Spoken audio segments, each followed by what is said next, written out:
My name is Darius Cole, and I thought I had finally found peace. After 2 tours overseas, after nights of sand in my teeth and gunfire in my ears, after carrying home ghosts I never invited but couldn't shake, I had earned a little quiet. Not much, not luxury. Just quiet. A small house on a suburban street with a patch of grass out front and a steady golden retriever named Teddy who never judged me when I woke up sweating at 3 a.m. That was my America. Hard won, imperfect, but mine. Teddy wasn't just a dog, he was my lifeline. The VA calls him a service animal. That sounds technical, but what he really is the reason I can walk outside without feeling like the walls are closing in. He was trained to sense when the noise in my head gets too loud, when my shoulders lock tight, when my breath sticks. Teddy leans against me, deep pressure grounding me back to earth. He's not my pet. He's my partner, my shield against battles no one else can see. In the military, I used to handle dogs trained to sniff out bombs in a sandstorm. Those dogs worked life or death missions, and I respected them as fellow soldiers. Teddy's mission is different, but no less critical. He saves me from a kind of explosion no one else notices. The kind that goes off inside your chest when a car backfires or a door slams too hard. Some people never understand that. They think service dogs are a luxury. For me, he is survival. The first time Karen Jordan marched out of her house, visor tilted like a crown, I should have known trouble was coming. She was the president of the HOA, which on this street was less a title and more a throne. People whispered her name with equal parts fear and frustration. If your mailbox paint chipped, Karen noticed. If your lawn crept an inch too high, Karen measured. She wore power like perfume, and every neighbor could smell it. That morning had started like any other. The sprinklers clicked in their rhythm. Teddy trotted beside me, leash loose in my hand. The sun had just begun to warm the sidewalk. For a moment, life was soft. Then, somewhere down the block, a delivery truck backfired. It was a sharp crack, too much like a rifle shot. My chest seized. My breath caught. Teddy felt it instantly. He barked once sharp, clear, not wild. A signal, not an attack. His body pressed into my knee, grounding me, reminding me where I was. One bark, one breath, and I was back. But that single bark was all it took for Karen to explode from her front door as if she'd been waiting for the chance. Her visor gleamed in the morning light, her floral shirt stiff with indignation. Darius Cole, she snapped, her voice slicing through the air. You cannot control that animal. I forced my breath steady, in through the nose, out through the mouth, the way they taught us. He's a service dog, Karen. He was startled. That's all. Her lips pinched. He is a menace, a threat to the peace of this community.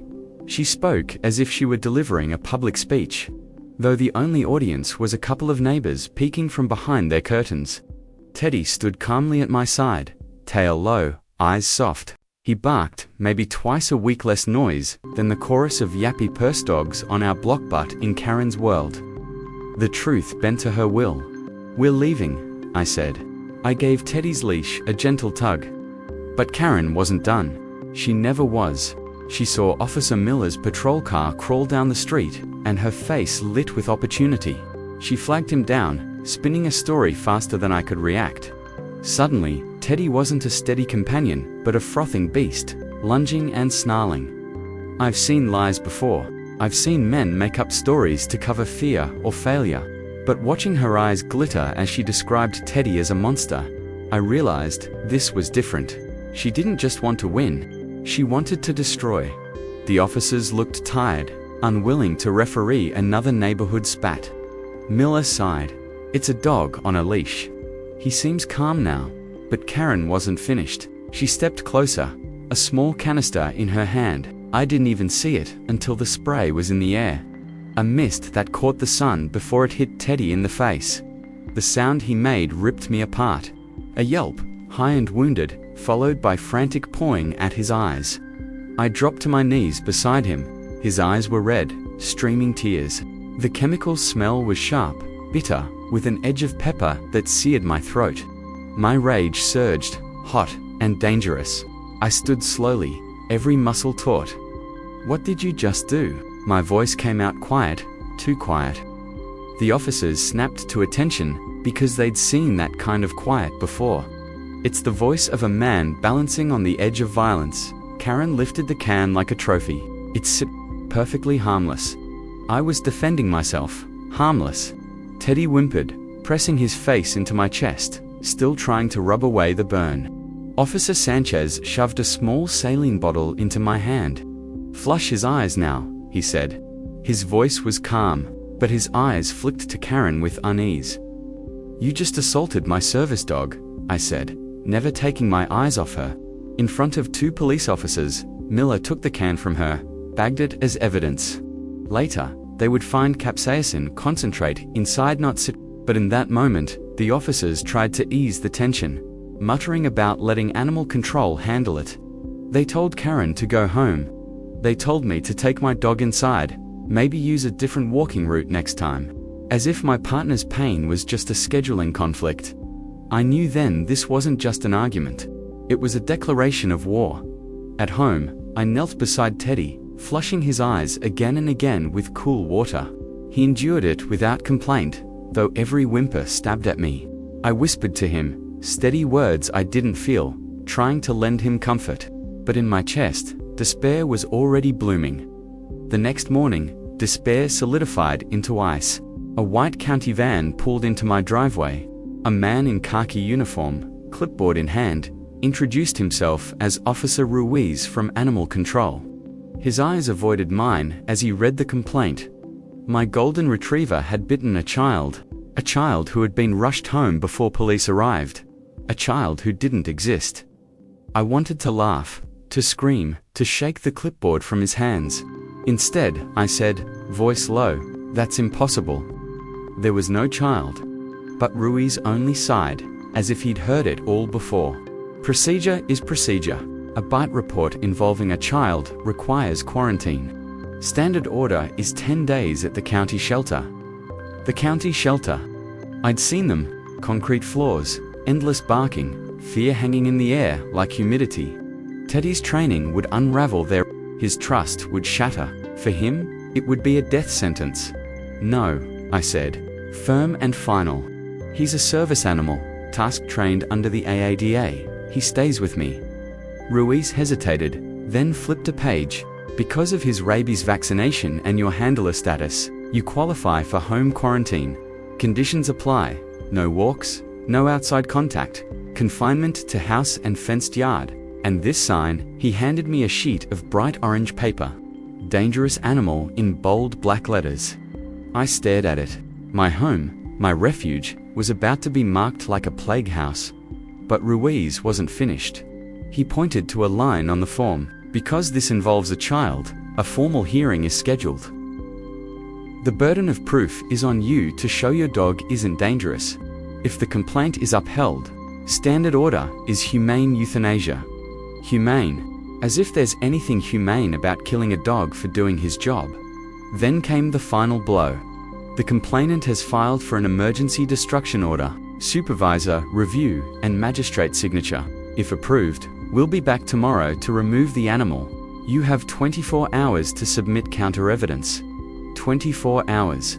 1 day to prove my partner innocent of a crime that never happened. Ruiz handed me the paperwork and walked away. I stood in the doorway with the quarantine sign in one hand and Teddy's life in the other. Behind me, Teddy lifted his head, watching me with eyes still rimmed red. Trust flickering like a candle in the wind. The clock had started. The sign burned in my hands. Dangerous animal. Those words weren't meant for Teddy, but they might as well have been branded on my own skin. I taped it to my front door with fingers that shook, each strip of tape like a nail sealing a coffin. Bright orange, bold letters, visible to every passing car. My sanctuary had become a spectacle. I walked back inside. Teddy was pacing, restless, confused. He whined at the back door, tail flicking, eyes begging for our routine morning walk. He didn't understand why the leash still hung untouched by the door. He didn't understand that the world outside had turned hostile overnight. I crouched beside him.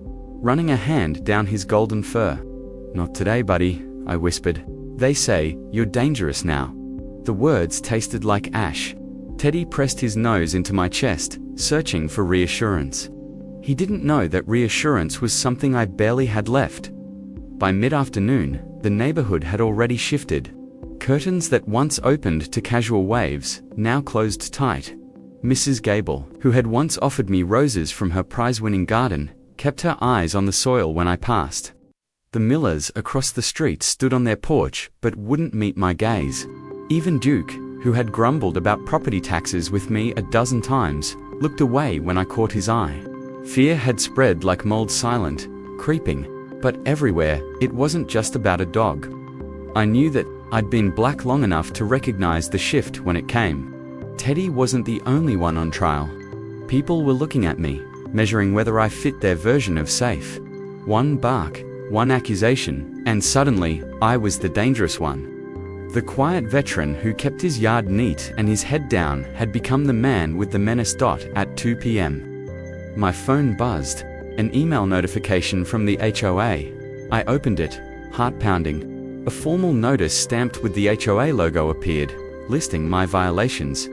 Failure to control an aggressive animal, creating a public nuisance, verbally threatening the HOA president, fines totaling $1,250, payable immediately. And the kicker, due to severity, the HOA will seek injunctions, fines, and liens which may lead to foreclosure for non-payment. They weren't just coming for Teddy, they were coming for my home. I sat at the kitchen table, staring at the letter while Teddy rested his head on my knee. My house had been my prize, my proof that after everything, I had carved out a space to breathe. And now, with a few typed paragraphs, they threatened to rip it away. For a moment, despair flooded me. I imagined Teddy gone, dragged to a shelter where the sound of endless barking would tear him apart. I imagined a foreclosure notice nailed to my door, my belongings scattered, the house stripped of warmth, the fight drained from me, leaving only exhaustion.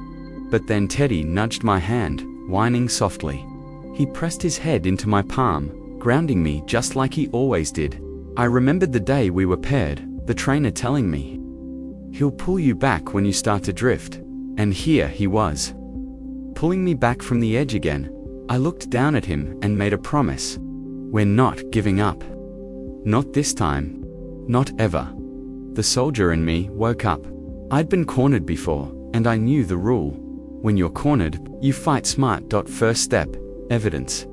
I dug out a notepad and sketched the street like a battlefield map. My house, Karen's house. The spot where the confrontation happened. I marked every house with a potential camera angle. 5 in total. Mrs. Gable's across the street, the Millers next door, Duke's across from Karen, the corner house, and one more 2 doors down. If any of them had working security systems, they might hold the truth. I started with the Millers. A young couple, usually friendly.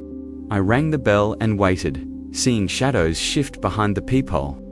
After a minute, Mr. Miller cracked the door just wide enough. His voice was nervous. "Hey, Darius. Everything okay?" "Not really," I said. I kept my voice level, steady. "You may have seen what happened yesterday with Karen. She filed a false report saying Teddy bit a child. Animal control gave me 24 hours to prove otherwise. Your camera points at the street. I need the footage." He looked over my shoulder at the orange sign on my door. Fear flickered in his eyes. "Man, I don't know. We try to stay out of HOA politics. Karen, she can make life really difficult." "They're threatening to kill my dog," I said, my voice harder now.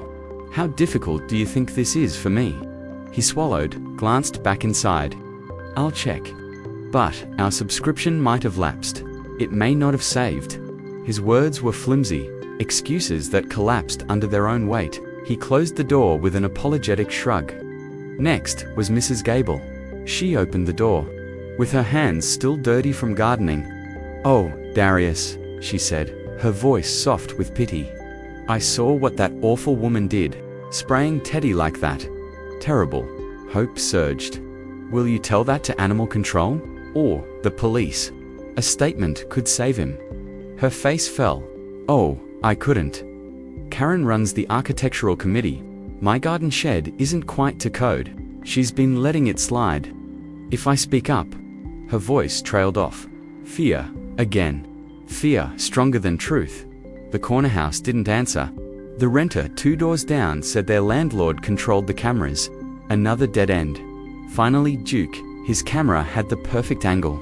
I knocked, and he answered with a rag in his hand, wiping grease from his truck. Dalton, he grunted, eyes flicking to the sign on my door. Nasty business.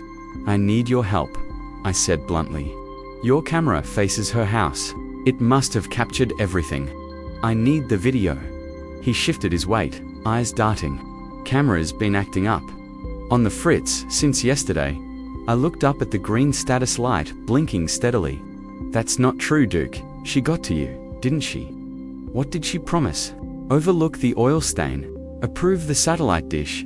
His jaw tightened. You stay out of my business. That dog's a beast. Good riddance, I say. He slammed the door. I stood on his porch, fists clenched, rage buzzing in my ears. I wanted to break the door down, but I knew that's exactly what Karen wanted to push me into playing the villain she painted me as. I forced my breath steady and walked back home. By evening, I had nothing. No video, no witnesses, no allies. The walls of my house felt like they were closing in. The orange signs screaming at every car that passed. At 8 p.m., my phone rang. It was Marcus. My old unit's tech wizard, the man who once joked he could hack a satellite dish with duct tape. Darius, he said, his voice instantly serious. Talk to me. I laid it all out. Karen's spray, the fake bite report, the 24-hour deadline, the foreclosure threat. I spoke in the flat tone of a field report, facts stripped of emotion. When I finished, silence stretched on the line. Then Marcus said, "This woman is poison." His voice was grim. "What do you need?" "Intel," I said. "This whole thing is too coordinated. She had to communicate with someone. There's a trail." "You want me in the HOA server," Marcus said. "Not a question. Their website's a joke. Give me 30 minutes. Marcus, if you get caught, I'll blame it on the Russians," he quipped. Then went quiet, already working. "Sit tight." I sat at the table, staring at Teddy, asleep on his mat. He stirred, sensing my tension, and laid his head on his paws with a sigh. The weight of 24 hours pressed on my chest. 30 minutes later, Marcus called back. His voice was sharp, charged. "I'm in. And Darius, you're not going to believe this." I gripped the phone tighter. "Tell me," he read from an email. "Sarah, draft a complaint stating Dalton's dog bit a child. Make the child anonymous to avoid records. File under emergency protocol. I want that animal gone by the end of the week. Signed, Karen Jordan." I closed my eyes, a mix of rage and relief washing through me. Proof. "And there's more," Marcus continued. "She emailed the board, called Teddy a liability, called you unstable. Pre-road violation notices." The board just nodded along. The knot in my stomach tightened. They weren't just complicit. They were accomplices. "And the witness?" I asked. Marcus laughed without humor. Her assistant, Sarah Karen, bullied her into signing a false statement. "There's an email where she says, 'You work for me. Handle my problems.' That's your so-called sworn testimony." I let out a long breath. The fight had just shifted. Karen thought she was untouchable, but she'd built her case on paper lies. Lies I now had in black and white. But Marcus's voice dropped. "Careful how you use this. If you admit I hacked it, the case falls apart and I'm screwed. You need Sarah. She's the weak link." I stared at Teddy, who lifted his head and wagged his tail once. Slow. The war wasn't over. But for the first time since that spray hit his face, I felt the tide beginning to turn. The countdown ticked on. 20 hours left. The emails Marcus read out were a wrecking ball aimed straight at the heart of Karen's lies. But they were also a bomb I couldn't detonate without blowing up everything around me. If I admitted I had hacked evidence, the case would collapse. Marcus would be ruined, and Karen would crawl out claiming victory. The truth was there, but it wasn't usable yet. That meant Sarah was my target. The assistant Karen had bullied into signing the false statement. If I could get her to flip, to speak, the whole scheme would unravel legally, cleanly. But I had no leverage until fate dropped it in my lap.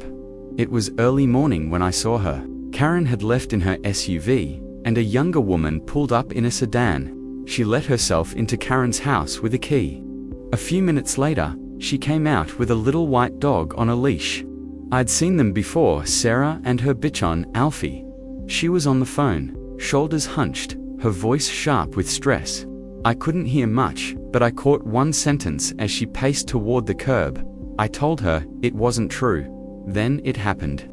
The gate was ajar, and Alfie slipped free. He bolted toward the street, tail a blur. At the same time, a delivery van turned the corner. The driver's eyes were down on a package. He never saw the dog. I didn't think, I just moved. Years of training kicked in. "Stay, Teddy," I commanded. My partner froze behind the fence, obedient as ever. I vaulted over it, sprinting into the street, scooping Alfie up, just as the van screeched to a halt a foot away. The driver's eyes were wide with panic. My heart pounded in my throat. Sarah dropped her phone, face white. "Oh my God," she gasped, rushing over. She clutched Alfie, tears brimming. "You saved him." I caught my breath. "Just keep your gate closed," I said quietly. She stared at me, guilt and gratitude battling in her eyes. "Why would you do that? After what I did?" I looked at her evenly. "Because it wasn't the dog's fault. And maybe it wasn't entirely yours either." Her face crumpled. She whispered, "She threatened my job. My mum's sick. I need the insurance. She made me sign." I lied. "I am so sorry." I softened my voice, but kept it firm. "I know. I've seen the emails." Her eyes widened, but she didn't ask how. She just knew it was true. "What are you going to do with them?" "I'm not going to use them against you. But I am going to give you a choice. You can keep living in fear of a woman who just risked your dog's life by leaving that gate open. The same woman who's trying to kill mine.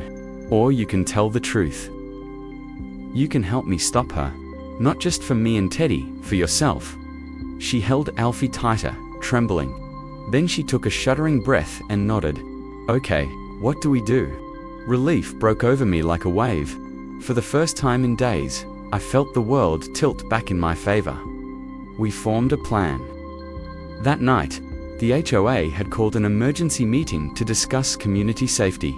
Everyone knew it was a kangaroo court, designed to crucify me. Karen would bring her binder full of anonymous complaints and whip the room into fear. But Sarah could shatter it all. Still. The hours before that meeting stretched long. I couldn't sit still. I watched the street like a sentry, every shadow a potential threat. I wasn't just fighting Karen, I was fighting the entire machinery of power she had built. A web of fear that kept neighbors silent. It was in those hours that the weight of my skin pressed heavier than usual. I knew the subtext of her words, the undertone in the way she said menace or threat. It wasn't just Teddy she meant. It was me, a black man in a white neighborhood, too loud by existing, too suspicious by being.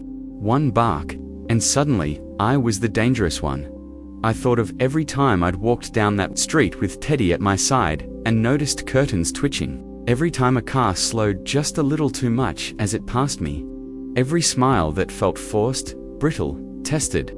And now, with the orange sign nailed to my door, their suspicions were validated, not by truth, but by fear given official ink. But fear can be broken. I'd seen it broken before, overseas and here. It takes courage, and it takes witnesses. Tonight, I would need both. Marcus showed up 2 hours before the meeting. He pulled into my driveway with a grin that didn't reach his eyes. "I brought backup," he said, popping the trunk to reveal cables, antennas, a portable hotspot. "They cut your internet, I cut their narrative. We're live streaming this circus." Marty, the ham radio guy from 2 streets over, wandered in too. He was wiry, sun hat pulled low, eyes sparkling with mischief. "Heard the rumble," he said. "Brought wires. If it goes dark, I'll light it back up." I almost laughed. 2 misfits, One tech genius, one radio hobbyist, standing in my driveway like my personal ground crew. For the first time, I didn't feel alone. Sarah slipped over just before sunset, nerves etched in every movement. She carried a folder clutched to her chest. Inside was her sworn affidavit, notarized, ready to hand over. "I'll do it," she said, voice trembling. "But I'm scared." I nodded. Courage isn't the absence of fear. It's standing up anyway. We walked into that clubhouse together at 7 sharp. The room was already packed, 30 neighbors in folding chairs, murmurs buzzing. Karen sat at the front table, flanked by her 2 loyal board members, smugness radiating off her like perfume. The sight of me walking in silenced the room. I felt the weight of every eye. Some were hostile, others uncertain, a few sympathetic, and in all of them, I saw the question: will he fight, or will he break? Karen called the meeting to order, her voice ringing. "This emergency session is to address the clear and present danger posed by the animal residing at 124 Willow Lane." Her eyes pinned me like a target. I stood slowly. "Before we discuss sanctions, let's discuss the incident." The alleged bite, Karen's lips thinned. "We have a sworn statement. That is all we need." I took a step forward. "Then tell us. What child? What parents? What hospital? If a child was bitten badly enough to justify killing a dog, surely there's a record." The room shifted uneasily. Neighbors exchanged glances. Karen's mask cracked for the first time. The family wishes to remain anonymous. They fear retaliation. I let out a humorless laugh. "Retaliation? I'm the one with a death sentence taped to my door. The only thing I fear is a lie. A lie you created." Her composure faltered. "Are you calling me a liar?" "I am," I said, my voice ice. "And I have proof." Sarah stood. All eyes swung to her. Karen went pale, like she'd seen a ghost. "Sarah," she hissed. "Sit down." But Sarah's voice, though shaking, carried clear. There was no child. No bite. I was there. Jack's dog did nothing. Karen sprayed him in the face and ordered me to file a false report. She threatened my job if I refused. She wrote the statement and made me sign it. A collective gasp rippled through the room. The board members looked horrified. Karen shot to her feet, sputtering, "She's lying. She's conspiring with him." But the dam had broken. Neighbors who had been silent for years now muttered angrily. Fear was dissolving into fury. At the back, Marcus raised his phone, the little red light of a live stream camera blinking. "Just so everyone knows," he said cheerfully, "this is live." About 500 viewers, including Channel 4 News. Karen's face collapsed. She looked at me, then at the crowd that no longer feared her, only despised her. For the first time, she had lost control. And for the first time, I believed Teddy might be saved. The silence that followed Sarah's words was heavier than anything I had ever carried. In combat, silence often came before the storm bee. For the first shot cracked the air. Here, it was different. It was the silence of a neighborhood waking up from years of fear. Karen's face twisted, all pink floral top and pinched rage. "She's lying," she screamed, pointing a trembling finger at Sarah. "She's unstable. She's bitter. She's conspiring with him." But the tremor in her voice betrayed her. She wasn't the general on parade anymore. She was cornered prey. Sarah didn't back down. Her hands shook as she held up the affidavit. "This is notarized. A copy's already with animal control. And the district attorney." Her voice broke, then steadied. "I won't be bullied anymore." Gasps and whispers surged through the room. Even the board members who had sat like statues now shifted, eyes darting from Karen to Sarah. The foundation of Karen's power silence was cracking wide open. Karen spun, desperate for allies. "Duke," she snapped. "Tell them. You saw the dog. You know he's dangerous." All eyes turned to Duke. He opened his mouth, but the words died. For once, the man had no bluster. He looked at me, then at the crowd, and muttered something about not wanting to get involved. He shrank back into his chair, the oil stain on his driveway still unwashed in my mind. Marcus cleared his throat from the back of the room. "For transparency," he said casually, raising his phone, "this meeting is being live-streamed. 500 people are watching right now, reporters included." The blood drained from Karen's face. She looked around the room, but there was no cover left. And then, the sergeant by the door spoke for the first time. "Ma'am," he said, his tone flat and official, "interfering with a service dog is a crime under federal law. This isn't just HOA business anymore." Karen froze. For all her bravado, all her threats, that single sentence pierced through. A federal crime? Those words carried weight, more than her invented rules or fines. The same neighbors who once cowered under her letters now looked at her with disgust. She tried to gather her binder, to retreat, but Mrs. Gablesweet, timid Mrs. Gables, stood up and blocked her path. "No," she said firmly, "not this time, Karen." The room erupted. Voices rose not against me, but against her. Years of petty fines, of measured lawns, of painted mailboxes, all boiling over into fury. It wasn't just about Teddy anymore.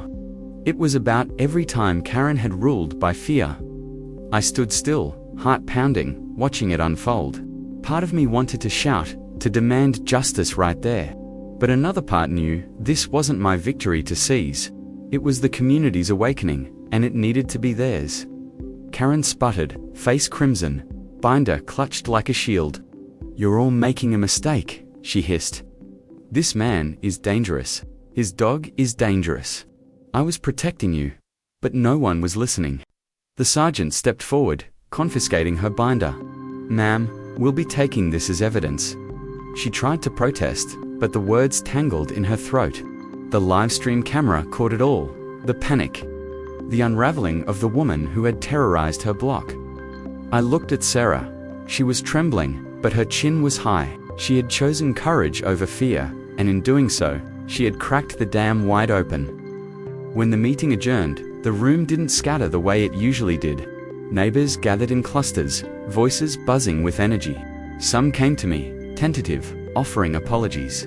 "We should have said something sooner. We were scared. She can't do this anymore." I nodded, accepting each word, though part of me still felt the sting of their silence when I'd knocked on their doors. But I reminded myself, fear is a powerful prison. They'd been freed tonight, and that mattered more than grudges. Marcus clapped me on the shoulder. "That," he said, "was one hell of a takedown." But I wasn't celebrating yet. The sign was still on my door. Teddy was still under quarantine. The battle wasn't over, not until the system itself acknowledged the truth. The next morning, the world had shifted. I woke to the sound of a news van idling at the end of the block. Reporters with microphones stood near the clubhouse, filming segments against the backdrop of manicured lawns. My phone buzzed with missed calls, messages from unknown numbers. The story had spread overnight. The live stream clipped and shared across social media. The headline on the local news site hit me like a shockwave. HOA president accused of assaulting veteran service dog. Veteran. They used the word with capital weight, a shield I had earned. For once, my service wasn't invisible. I stepped onto my porch, Teddy at my side, his tail wagging cautiously. Neighbors waved actual waves, not the tight-lipped nods I'd gotten before. Mrs. Gable crossed the street with a plate of cookies, her hands trembling but her eyes resolute. "For Teddy," she said softly. Even Duke, days later, scrubbed at the oil stain in his driveway with frantic energy, as if trying to wash away his complicity. He avoided my gaze, but the act itself was an apology. Then came the call I had waited for. "Mr. Cole," the voice said, professional, steady. "This is Supervisor Kim from Animal Control. I wanted to inform you that all proceedings against your service animal have been dropped. The quarantine is lifted immediately. The emergency destruction order is voided. We apologize for the distress caused." I sank into a chair, knees weak. Teddy pressed against me, tail thumping. "We won, buddy," I whispered. His tongue licked my cheek, his eyes bright with trust. But the story didn't end there. Karen's downfall was swift and brutal. The HOA board called a recall election within weeks. Residents voted her and her cronies out with a vengeance. A new board was formed, one that swore to transparency and fairness. Their first act was to issue me a formal apology and pay damages from the HOA fund. But that wasn't enough. I filed suit, not out of vengeance, but out of principle. With Sarah's testimony, the live stream, and a subpoena for Marcus's uncovered emails, the case was airtight. My lawyer stood in court, laying out the evidence piece by piece. The judge, a sharp-eyed woman who brooked no nonsense, delivered a ruling that cut like steel. "In my years on this bench," she said, "I have rarely seen such blatant abuse of power. Ms. Jordan, you used your position not to build a community, but to weaponize fear. You endangered a service animal, threatened a veteran, and manipulated those around you. This court finds in favor of Mr. Cole on all counts." Damages were awarded. The fines were voided, and Karen's case was referred to the district attorney. Charges followed: false reporting, perjury, animal cruelty. The woman who once strutted like a queen of beige siding was reduced to a cautionary tale whispered in grocery store aisles. I should have felt triumphant, and part of me did, but mostly, I felt relief. Relief that Teddy's life was no longer under threat. Relief that I could walk down my street without feeling like an intruder in my own neighborhood. Yet something deeper lingered. The fight had shown me more than Karen's cruelty, had shown me the cracks in my community. The way fear, when left unchecked, can silence good people. The way race can tip the scale of suspicion before a single fact is weighed. But it had also shown me something else. How courage can spread.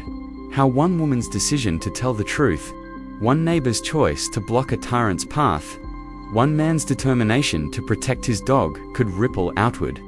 Freeing an entire street in the weeks that followed, the community began to heal. The new HOA board launched listening nights, where residents could air grievances without fear.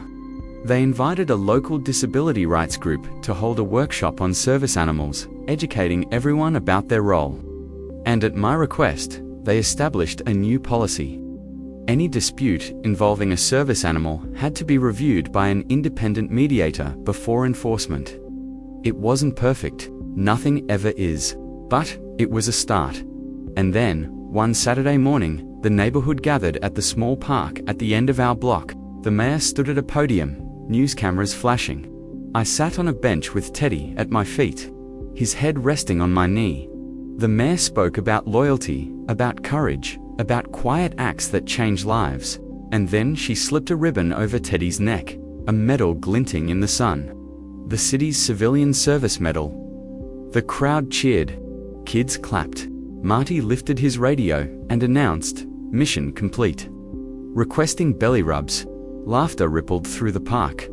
Finally, the mayor pulled a cord, revealing a new wooden sign. Freshly carved letters gleamed Teddy's Park. I looked down at my partner. His medal sat crooked, his eyes bright, his tail wagging like always. He didn't care about medals or names carved in wood. He only cared about people being kind, but I cared. Because that sign wasn't just for him. It was for me, for Sarah, for Mrs. Gable, for every neighbor who had finally stood up. It was proof that fear could be beaten. That night, as the sun dipped low, I walked Teddy around his park. The air was soft, the leaves whispering overhead. I thought back to the question that had haunted me since this began. How far will a man go to defend his own? Far enough, as far as it takes, until the fight is won and home feels like home again. Teddy pressed against my leg, his head warm in my lap. I scratched his ear and whispered, "We did it, buddy." And for the first time in a long, long while, I felt peace. Peace isn't something that arrives with fanfare. It doesn't kick down the door or announce itself in headlines. Peace slips in quietly, almost shy, settling into the corners of your life until you notice one morning that you're breathing easier. That's how it came back to me after the storm. Weeks passed, and the neighborhood that once felt like hostile territory began to soften. Where curtains had snapped shut when I walked by, now windows opened with waves. Kids who had once been pulled inside when Teddy and I walked past, now asked if they could pet him. Their parents, standing nearby, awkward but trying. I let them, guiding their small hands to his golden fur, watching Teddy lean into the touch with patience. He always forgave faster than people did. Karen was gone. She sold her house at a loss, slipping away in the night with her visor and her binder of rules. The board members who had followed her resigned under pressure, their names now synonymous with cowardice. The new HOA board sent me a letter, not a threat, not a fine, but a handwritten apology. They promised transparency. They promised fairness. Whether they could keep those promises, I didn't know, but they had written them in ink, not intimidation, and that was a start. The legal case moved faster than I expected. Sarah testified, her voice steady. Her hands clenched around the affidavit that had once felt like her noose, but now was her salvation. The emails Marcus uncovered were admitted into evidence through subpoena, and the judge's gavel came down hard. Damages awarded, charges referred. Karen wasn't just disgraced. She was criminally liable. For once, accountability wasn't a dream, it was real. But victory isn't clean. It doesn't erase what came before. Even after the quarantine was lifted, Teddy would sometimes flinch at the hiss of a spray bottle or whimper when a sharp scent hit his nose. Trauma leaves fingerprints, invisible but permanent. I carried my own, he carried his. We were alike in that way. One evening, I sat on the porch with Teddy's head heavy on my knee, and Mrs. Gable walked over, holding 2 mugs of tea. She set one in front of me without a word and sat down on the step.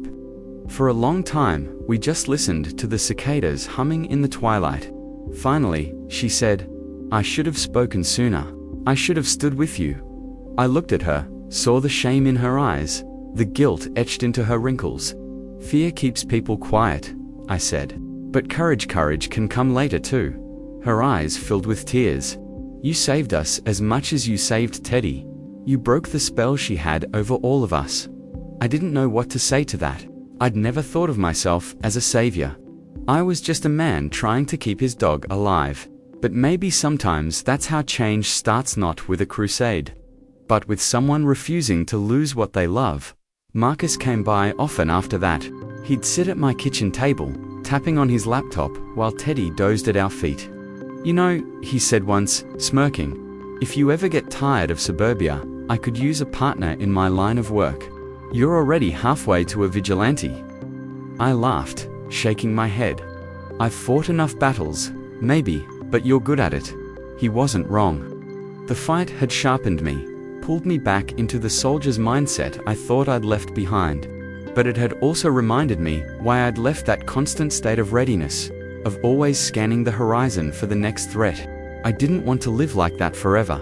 Still, I couldn't deny the spark I felt. Not vengeance, not anger, purpose. The city kept Teddy's story alive longer than I expected. Local news stations covered the case for weeks. One morning, I opened the paper and saw his face, tongue lolling, eyes bright beneath the headline. "Service dog saves more than his handler, he saved a neighborhood." I clipped it and taped it to the fridge. Not because I needed the recognition, but because Teddy deserved it. He had always been the steady one, the anchor. Now, the world knew. Teddy's Park became more than a name on wood. Families gathered there on weekends. Veterans brought their own service dogs, and we'd sit on benches swapping stories while the dogs sniffed the grass. Sometimes, kids would ask me what the medal on Teddy's collar meant. I'd kneel down and tell them, it means he was brave. Braver than most people, but not every interaction was warm. One afternoon, a man I didn't know approached me outside the grocery store. He was older, wearing a faded cap with a military insignia. He looked me up and down, his lip curling. "You're that guy from the news," he said. I nodded cautiously. He snorted. "Figures. Make a big fuss over a dog. Back in my day, we didn't need animals to hold our hands. We handled our business like men." The words stung more than I wanted to admit. I felt Teddy press against me, sensing my tension. I steadied my breath. "Maybe in your day," I said quietly. "But in my day, too many men came home in boxes, and the ones who didn't sometimes needed help standing back up. Teddy helps me stand. That makes him family." The man muttered something under his breath and walked away. For a moment, shame threatened to creep in, but Teddy leaned harder against my leg, grounding me. I realized then that I didn't need every stranger's approval. I only needed my partner's trust, and I already had that in full. Still, encounters like that reminded me of the layers in this fight. It wasn't just Karen's lies. It was the suspicion tied to my skin, the skepticism tied to invisible wounds. Being a black man with a service dog in a white suburb had painted a target on me long before a single bark. I couldn't erase that, but I could refuse to be defined by it. Sarah and I became unlikely friends. We'd walk our dogs together, sometimes Teddy and Alfie trotting side by side, golden fur and white fluff brushing shoulders. She confessed one evening that she still had nightmares about Karen, about the way her voice had filled every corner of her life. "I thought I'd never get out," she said softly. "You did," I told her. "You chose truth. That's what matters." She smiled, small but real. "You gave me the courage." I shook my head. "Teddy did. He always does." The bond between Teddy and me only deepened. Every morning walk, every evening rest on the porch, every time his head pressed against my knee when the world felt too loud, I saw, not just a dog, but a soldier beside me. He had endured chemical burns, lies, threats, and still wagged his tail as if the world was worth trusting. He reminded me daily that resilience isn't about never being hurt, it's about loving anyway. Months later, at a town council meeting, they honored Teddy again. Not with medals or speeches this time, but with something quieter. They unveiled a donation made in his name to a local non-profit that trained service dogs for veterans. Because of Teddy, the mayor said, "More veterans will find their anchors." I looked down at him, his ears perked, his eyes on me.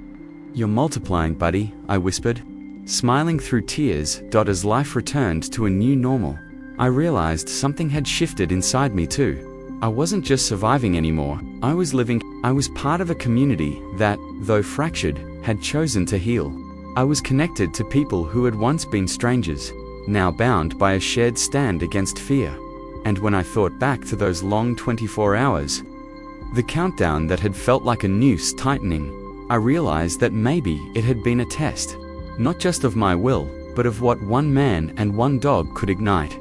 How far will a man go to defend his own? Far enough to save a dog. Far enough to challenge a tyrant. Far enough to wake a neighborhood from silence. Teddy stretched out beside me that night, snoring softly, the medal from the mayor glinting in the dim light. I reached down, scratched behind his ear, and whispered, "We made it home, buddy." And for the first time in years, home felt whole.